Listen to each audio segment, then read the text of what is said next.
Hello friends, welcome back to Sky Glory Classes. तो friends, आज फिर आपके साथ जुड़ गए हैं एक नया टॉपिक लेके, एक नए टॉपिक के साथ, एक नई उम्मीद के साथ, एक नए उत्साह के साथ आज हम आपके साथ जुड़े हैं। तो फ्रेंड्स, आज जो हम टॉपिक पढ़ने वाले हैं उस टॉपिक का नाम है एपी जीपी। एपी और जीपी आप क्लास 7th या 8th क्लास से पढ़ते आ रहे हो। एपी या जीपी होती क्या है, तो इस बारे में आज हम अच्छे से यहाँ पे जानेंगे कि एपी जीपी है क्या एक्चुअल में। तो फ्रेंड्स, एपी क्या होता है? एपी को हम अर्थमेटिक प्रोग्रेशन बोलते हैं। क्या बोलते हैं? Arithmetic progression. हिंदी वालों के लिए इसको बोलते हैं समांतर श्रेणी। समांतर श्रेणी हिंदी में अगर हम देखेंगे तो हिंदी में इसका जो अर्थ है या इसका जो मीनिंग है वो काफी स्पष्ट है, काफी क्या है, स्पष्ट।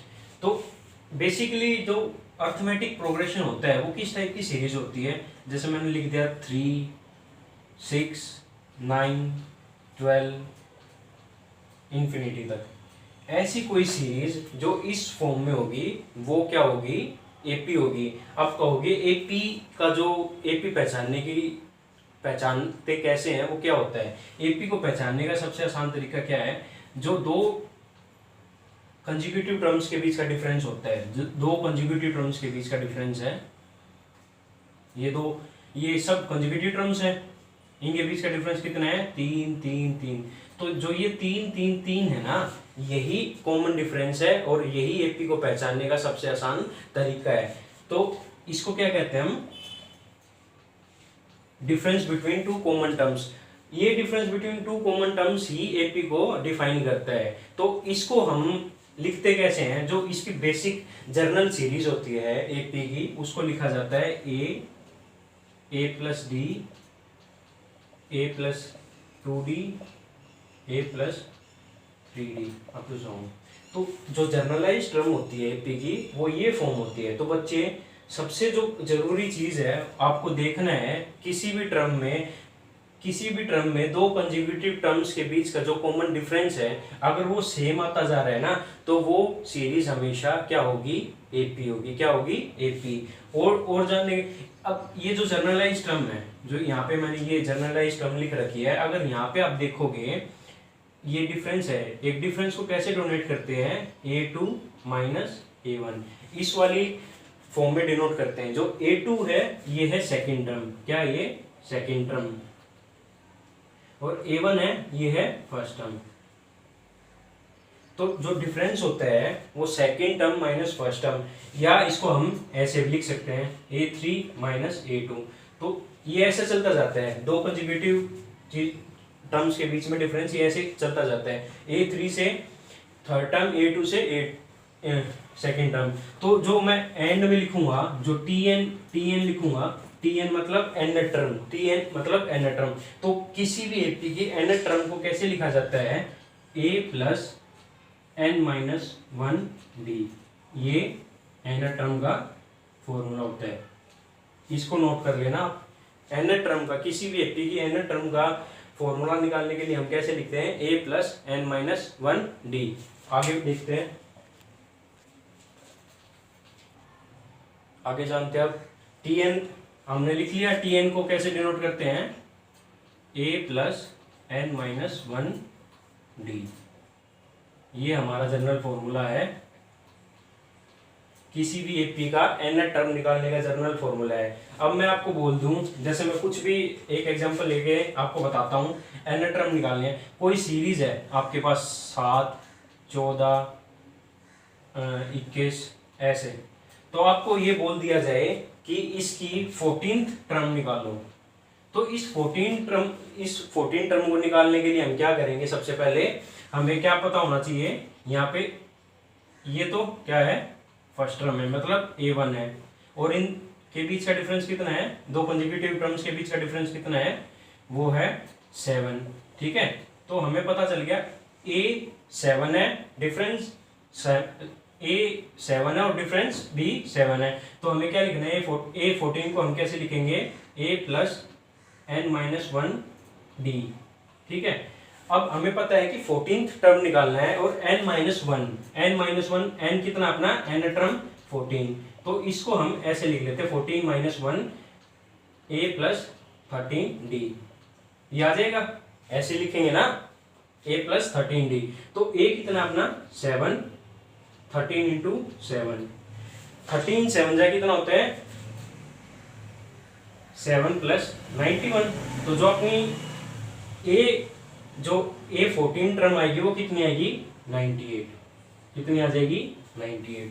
तो ये था अपना nth टर्म निकालने का फॉर्मूला। हमने कॉमन डिफरेंस जान लिया है, हमने फर्स्ट टर्म जान लिया है, और हमें nth टर्म निकालने का फोकस।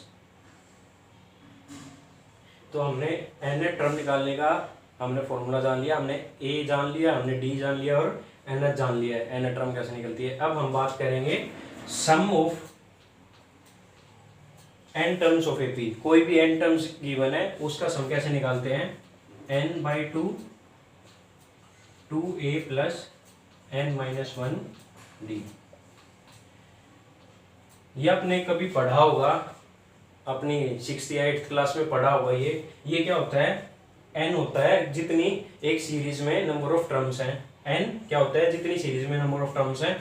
a हमने पढ़ लिया है, जो फर्स्ट टर्म है a होती है, n-1d ये हमने पढ़ लिया है। तो किसी भी सीरीज में SN निकालने के लिए, सम निकालने के लिए ये वाला फॉर्मूला यूज होता है। मैं आपको एग्जांपल दिखा देता हूं।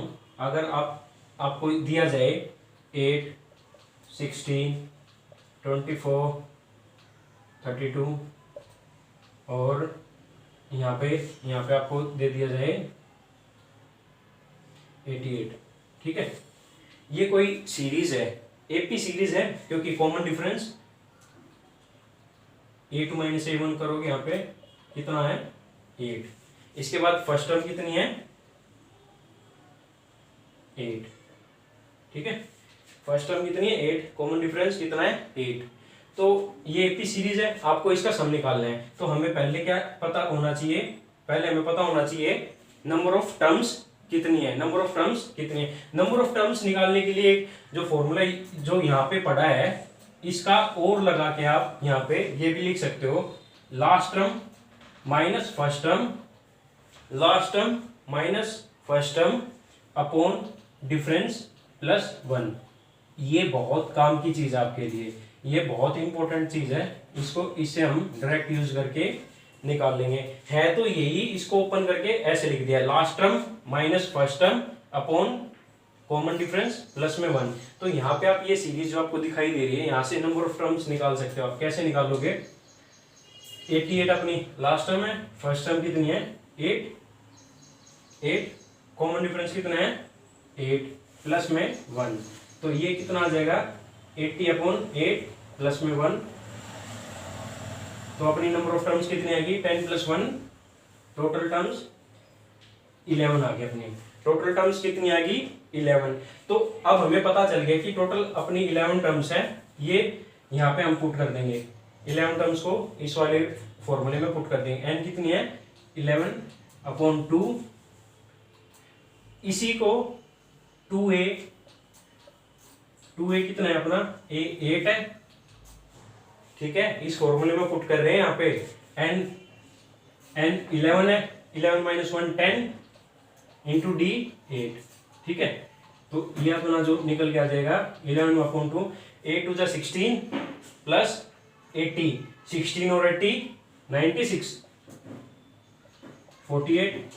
तो जो अपना यहाँ पे आंसर निकल के आ गया वो आ गया। अब 48 को 11 से मल्टीप्लाई करने का सबसे आसान मेथड क्या होता है, पहले इस 4 को लिखो, फिर जो बीच में यहाँ पे 8 को लिखो, जो बीच में लिखना है ना वो इनका सम लिखना है 12, जो 1 कैरी कर दो, यहाँ पे आंसर आ गया 528।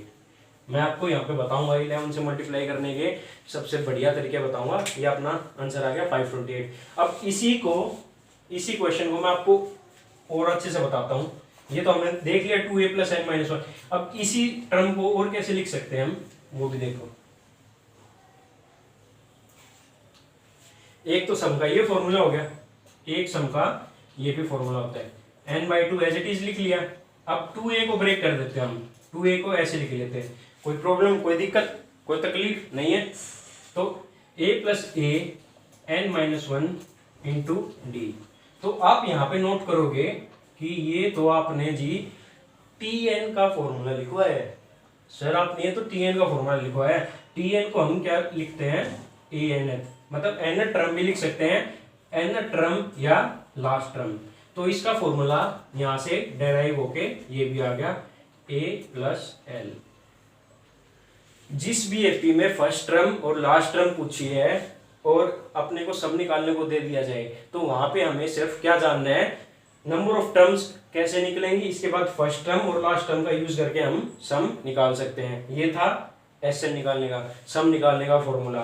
तो ये एपी में अपना यूज होता है। आगे देखते हैं।